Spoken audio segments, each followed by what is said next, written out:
Going down into the nerve center of Electric Randyland, which is the studio downstairs where I have a working studio in the basement.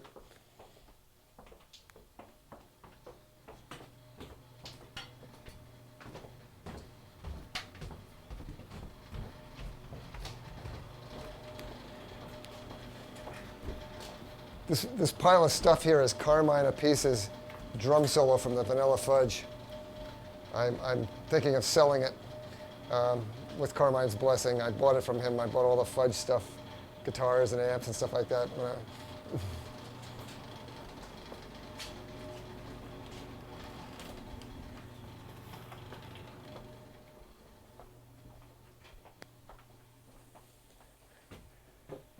This is the nerve center of the recording studio. This is my crack team, part of my crack team in here. This is Josh Barrow, ace studio producer and engineer.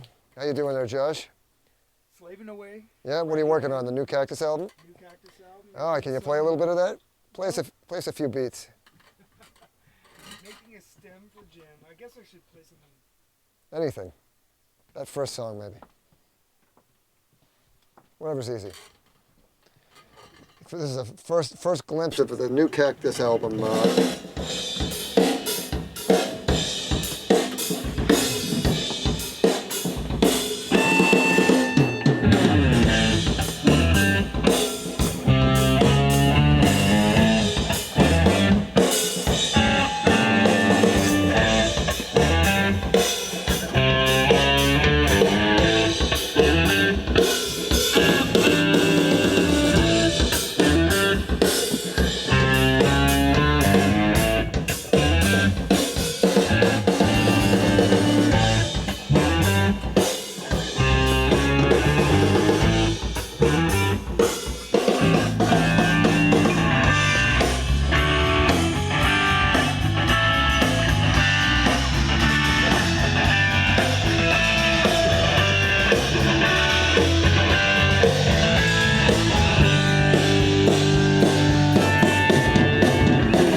Thanks, Josh.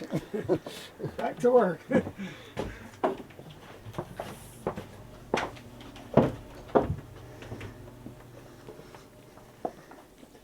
is where we rehearse. All those bands we were talking about all rehearsed down in here. Mike and I came up with the idea of painting everything green so we could do videos in here, and I'm really looking forward to doing that with Rickety. We did some before when we were just getting started, just test videos, and you can put any kind of backgrounds in, you know, and really it looks like a great 70s TV show.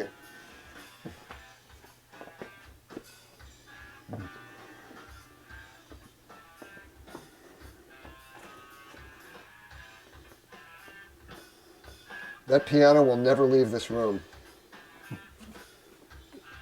I bought a $50,000 Steinway Grand. My engineer had world-class ears. He went to the studio and picked the best one out that they had there. We brought it to the house and we knew we wanted to put it in the studio. They had these four big muscular black guys came here, you know, looked like macho moving guys, and they came in, they tried to get it down the stairs.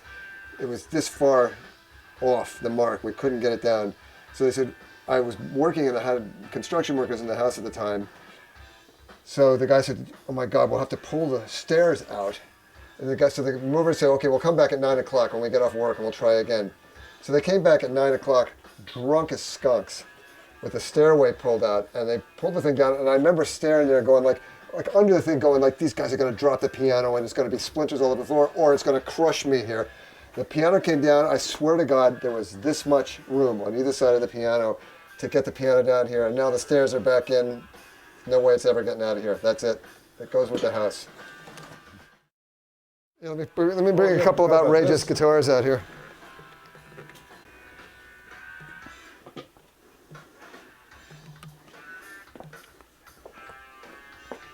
my gosh, Randy. These are the ones I used to play, 6-string. I might go back to 6-string someday. These are both one of a kind. Fleischmann and Federa.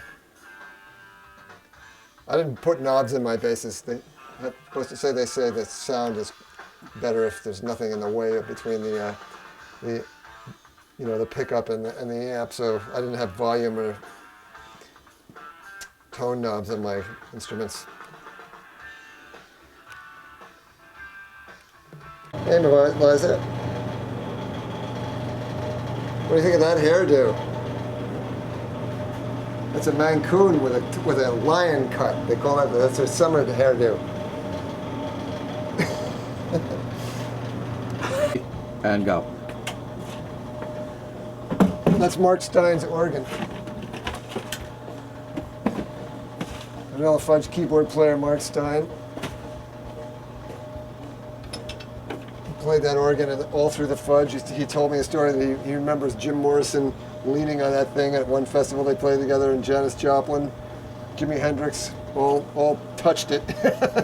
But they, Right. If you come right up to the end where it says Sound Avenue, and the entrance is right there, it's like the same driveway. Went to his wife one shot of his life. I got my highway shot. the artist who did that stuff, I found out later in life, his name was Norm Saunders. He also did the Civil War cards, and what he also did was men's magazine covers, these raunchy kind of erotic men's magazine covers. Before everything was done with photographs, they used to have some kind of painted sleazy artwork, and I got a collection of that stuff from his son, who I tracked down when I met him in the city, when I worked in the Forbidden Planet in the city back in the 80s. And I just kept harassing him, and we finally became friends, and he sold me a bunch of his dad's artwork. This stuff wasn't that well known really, except by some kind of oddball collectors, until places like the New York Times started calling him a genius, and then big coffee table books have come out about him. So now my stuff, this is one of the best investments I ever made. Now this stuff is like considered really good art, and I'm going to show you some of it right now. And my name is Tommy Marr. So Mars attack. Oh yes, Let's go. Mars attacked my house today. Might want to just come down this hallway. I think. Hold on. Yeah.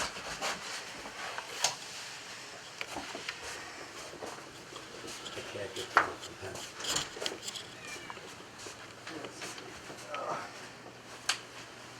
Ooh, look at this one. What do we got? This is all Norm Saunders artwork in here from his men's magazine covers. And this is my girl Cream Puff. She's my latest addition to my menagerie of superstars in the house. She's a superstar of the feline world. Somebody was going to throw her away when they moved away, and I said, "Give me that thing." Beautiful eyes. Beautiful eyes. Cream Puff. Cream Puff. Yeah, these are all, they would say like men's adventure here or something like that, or true male adventure, But you can see like, who is that? The red-haired actress from... Rita Hayworth. No, from Elvis movies and stuff. Oh, and Margaret. You can see Marilyn Monroe here and there. That was definitely a Marilyn Monroe one there. You got these girls with 60s hairdos in stockings and garters being tortured by the Nazis. I remember seeing that cover. I used to sneak away from my mother and when I go get comic books back in like 62, 61, and they seem to be out on the shelves. This is more unpolitically correct than hardcore porn now. They're mixing the Nazis and sex. I mean, it's like, that would never go down anywhere now. Look at this one, yeah. Yeah. But now he did a portrait of my wife and I. His son did a portrait of my wife and I in the mode of this. Dipping the girls in gold was a theme, and a lot of that was repeated a lot. And I remember that cover as a kid. I'm going, boy, the Nazis didn't like girls. But you notice the hair doesn't even get melted off when they put on the bathing suit when they go in the. This is amazing. This is actually really amazing. Yeah, this one. cool. I love art. Looks like Jack Nicholson. Yeah, I think that was Norm. Norm put himself in a lot of these things. You know, I think that was what Norm's face is in a lot of these. Ah. And my buddy Dave says he remembers these girls coming to the house and posing for these things. Good How could you childhood. forget, man? I love this one. Two armbands, you know, like it's like the armband on a naked arm. I mean, you know, they have the uniforms mixed up wrong, but it's all basically the theme of humiliating these poor women. Looks like Heather Locklear in this one. Yeah. Wow. This is the Mars Attacks bathroom in here.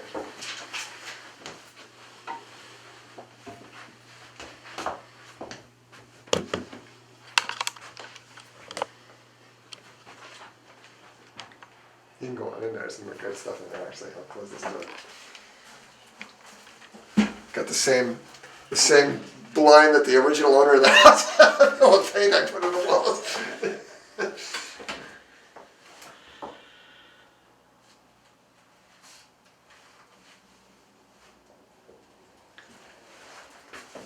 Got the torture room. Take a picture of yourself, Thomas. Who's that guy with the camera? Who is that guy?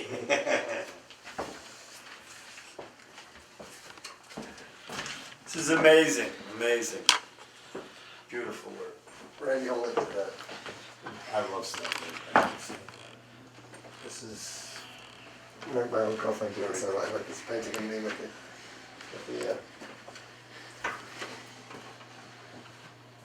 actually I love that painting. I used to dress up like the Joker. I would dye my hair green and tease it up, and I had the purple tails and the spats and the orange vest and everything. see, see that's the imagination thing. That's what makes a difference between a show and a.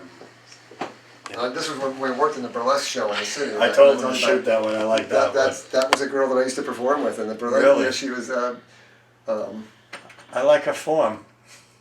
world famous Bob was her name. Yes. Bob. Yes. She's doing a little bob in there. Uh-oh. Did we lose Tommy? Nope, we're good. Well, I just gotta get this cat. She fights with the other cats. What about the Emperor?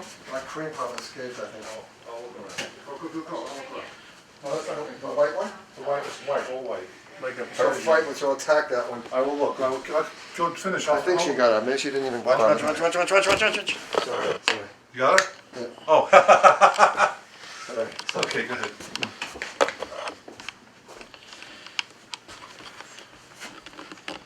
This is the original Maryland Prince. Tell me so. Look at this. Is this amazing? This is like, this is how I dream most All right, evenings. she's okay. She's in here. This is most of my dreams right here. See? I'm in my dream. I'm dreaming. Oh. Now I'm coming into my psychedelic dream.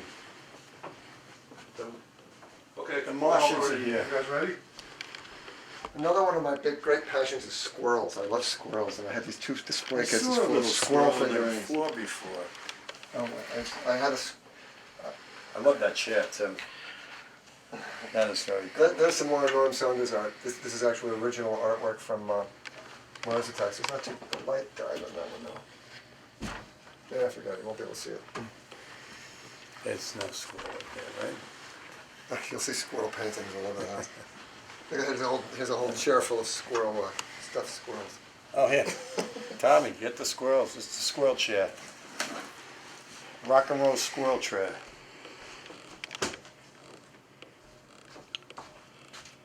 Very cool.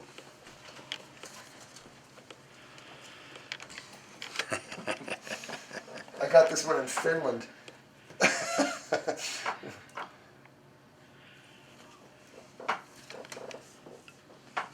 Very cool stuff. Very cool One of the more stuff. famous squirrels, Rocky. Rocky.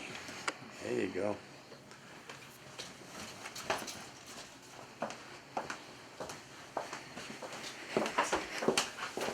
Follow us on this tour. You're going to be amazed. Amazed. We haven't even started. Here's a squirrel wall.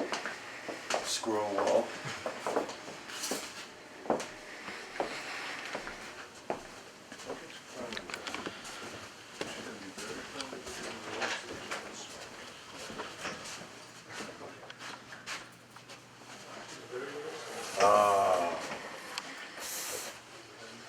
Now, folks, We kind of call it, this is an electric Randyland. It's really not so much a home anymore as a barracks for wayward rock stars. Remember the Abbott and Costello where they had the home for retired yes, what was it, retired actors or something like that? Well, Yes. this is the home. This is the home for unretiring wayward rock stars from the old days, and so people stay here. You know, Jim McCarty sleeps in here when he comes and records and stuff. now, This yeah, is Jeff Beck's amplifier from Beck, Bogert and Appice. It has Beck, Bogert and Appice stenciled on the back. I bought that from Carmine. and this is This is one of my two Rickenbacker Transonics that were played by Led Zeppelin on their first tour of America. I have the authenticity document up there. I bought those before people really started to collect stuff like that, back in the mid '80s. I said I wanted to get some of these old customs. I love these from when I was a kid. I had the catalog, and these amps are just so kooky looking. and You we know, have so I started to look for. Then I said, you know what? I'd love to have a room full of refrigerator-sized dinosaur transistor amplifiers that nobody wants. But this was like buildings. It's the same way. In the old days, every building was different. right. Then all of a sudden, they all became the same. You know, like these big blocks. Same thing Glass. happened to amplifiers. Well, it makes more sense to just make them square with 412s. And everything's the same. So in these days, they were trying to figure out what was the right way to do it. You know, so every amp company had a whole different concept of how to make an amp look. I mean, this was obviously influenced by the Super Beetle amp, but it looks like a Jetsons version of the Super Beetle kind of, and it has like the speakers were a bellows that blew air up through vents, and it's up here to cool the amp off. I have to get over here and touch this though, because Give it a big kiss. as everybody that knows me knows, Zeppelin is my by far favorite band in the world. So this is actually Led Zeppelin's first tour. The first tour of First America. tour of the America. only tour they ever used. Here's them. their They got an endorsement from Rickenbacker, a new amp. They tried them out. They used them. They hated them, but they used them, and they used them to record the second album with. I have photographs in the other room where they have the other Rickenbacker of Jimmy Page recording the second album on the road. They recorded the second album on the road with these Rickenbackers. So here's pictures of them at the Fillmore with three of these Rickenbackers each. Wow. And then here they are out in California, like the whiskey or something with the Rickenbackers. Oh yeah. Jimmy's using a Telecaster there. And this is Beck Bogart and a piece up here. Right there's Tim Bogart's bass, like on that wall over there. Hey Tim. That's Haven't seen Tim in a while. That's the famous bass he used out in the last couple of Fudge albums. All the Cactus stuff and Beck Bogart in a piece. That's Vinnie Martell's album, Red Gibson there, on the right there, that Red Gibson hollow body. He used that on the first Vanilla Fudge album. Through a magnetone This was amp. on the first in '67. No, yes, that was. And then That was what that changed my whole life. That well, album. the Les Paul he used on the last two. And there's a picture of him up there playing with the Fudge with that guitar. I have to get a picture of him with the other one. Tim gave me all of his backstage passes for Cactus and Vanilla Fudge up there. I framed them all and everything.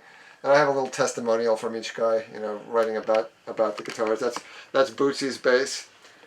And there's a picture of me with Bootsy there. There's Sir Lord Baltimore's guitar. There's Louis Domber from Sir Lord Baltimore playing that guitar. Wow. That is. Oof. And who's this?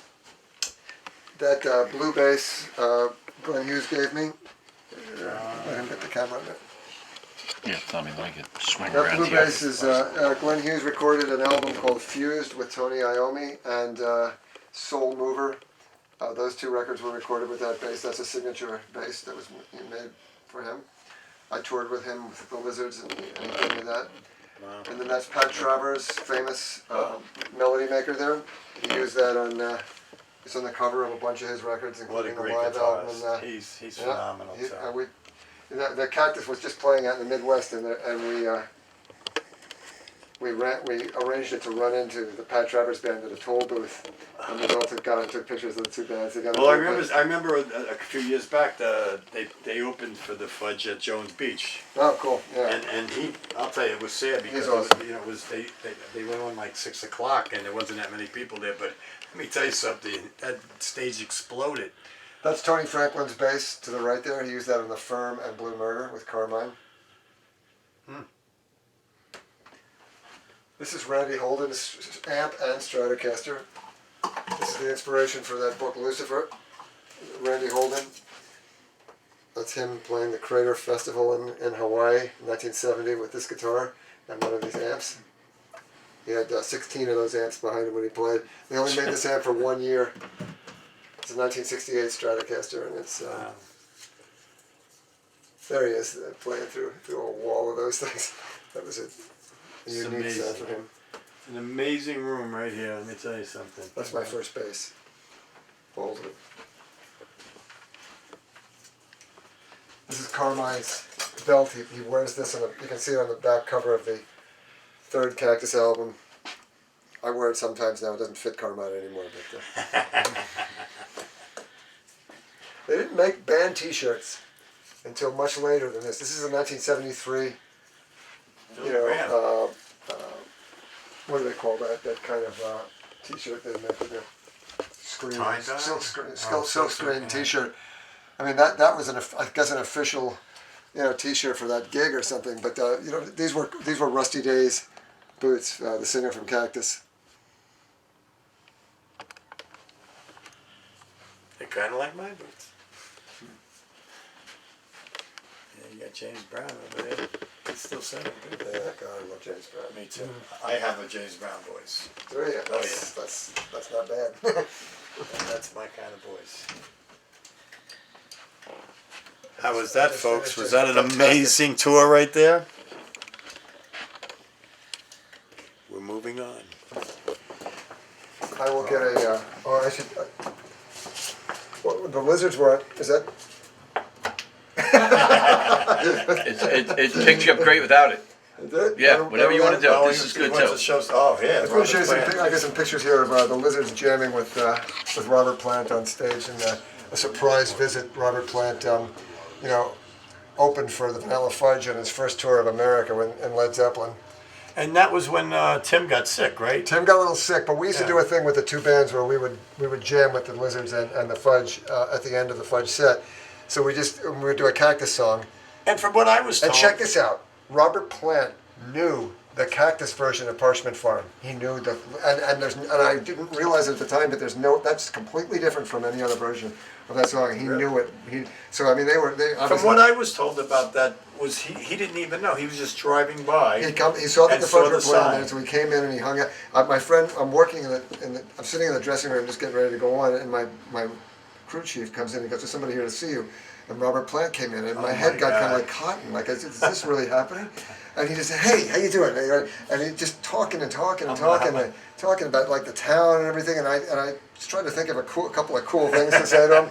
And then we played our set, and I was upstairs. I got to peel off a poster. And this is the poster from the gig here from the town. And Pat comes out and he goes, "Tim's sick. We got to go jam." And we're sitting backstage, and we're all in a circle, and go, "What should we do?" And I'm looking around, and Robert Plant's there too, going like, he goes, and Carmine goes, "You know Parchment Farm?" And he goes, "Yeah." So we go on stage and we do it, man, and he was swinging the mic and everything, and he came up to me after the show and he goes, "Really fantastic." He goes, "Great," and I said, my head just That was enough. That was enough right there, right? That's a great shot of him with us there, giving the thumbs up, and then. Yep. So anyway, he's one of my biggest influences ever. I think he's amazing. That one night made it worth that I always keep a video camera on every crummy little gig that I've ever played. It's kind of like you never know when Robert Plant's going to show up. Yeah. That would have blown me away. That would have just. I told. This is Mark Stein's B3 in here. I'm just waiting. This is Mark Stein's B3. They want to use all through the Fudge, or the beginning of the Fudge, all through Boomerang, Tommy Bolin, and after that. It was a beat to hell. We fixed it up. He said Jim Morrison leaned on that, Janis Joplin leaned on that, Jimi Hendrix leaned on that.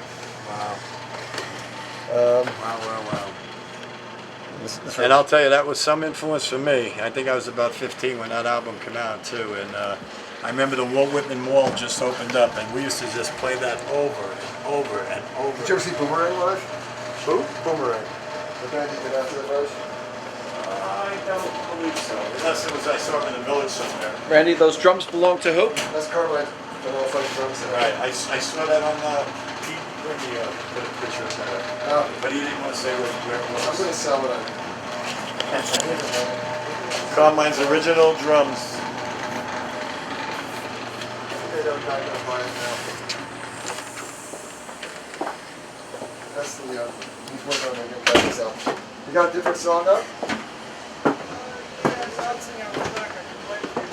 Going into the mixing room of the studio. This is amazing. We'll come folks. back in. I'll play a track Okay. from the new cat itself. All right, you're gonna get a little bonus track. We agree in this room to do videos in here now, so we tested it out and it was great. We do live multi-track recording while we're performing live in front of a green screen with the floor and everything, so then we can put any background we want and it's live. You know, we can just do it over and over again until we get the take we want. So it's pretty awesome. I'm gonna do that soon. We did it with the other singer, but now I want to wait till Parita's really. Yeah. I mean, she's getting there real close. Yeah, this is cool.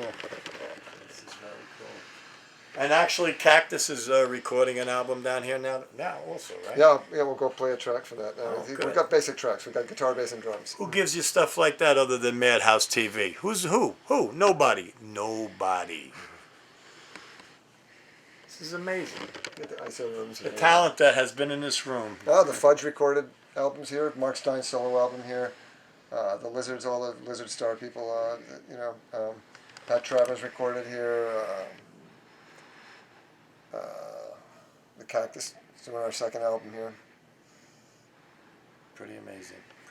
You got as long as you like my taste in music. Well, you know where I'm at. But it's a rehearsal room and a recording studio, which isn't that common. But obviously, at one point, my swimming pool sprang a leak, and I wish I had done this. I had a moment where I could have afforded it, and I said, let's dig the swimming pool up and do double the basement, put a whole nother basement over there, and I could have had a rehearsal theater in one side and a recording studio in the other. But my singer said, no, I'd like to go swimming. I said, all right, we'll fix the pool. The pool's good. Now I can't afford to do it. So.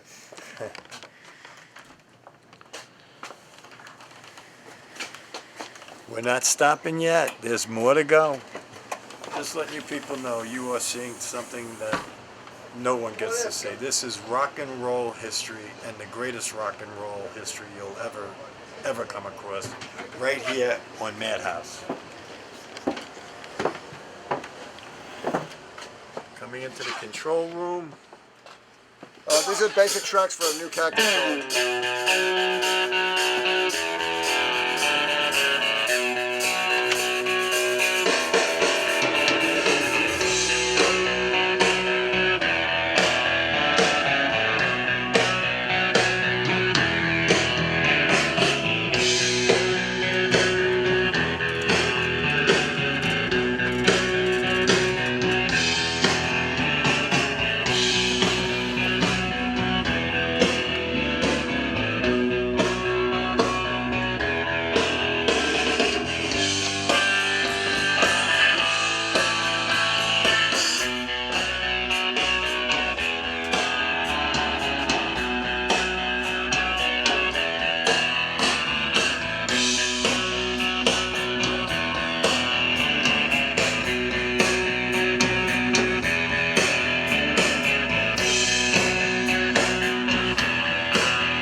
Is this inspiring you?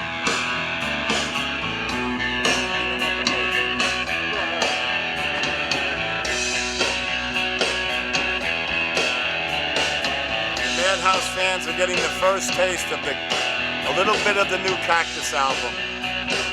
Come on, who does that for you but Madhouse? You get that right on the Maverick Soul show. That's all I can tell you. You get that nowhere else. And the show's not over. We're moving. We are moving. Thank you, my man. Pleasure.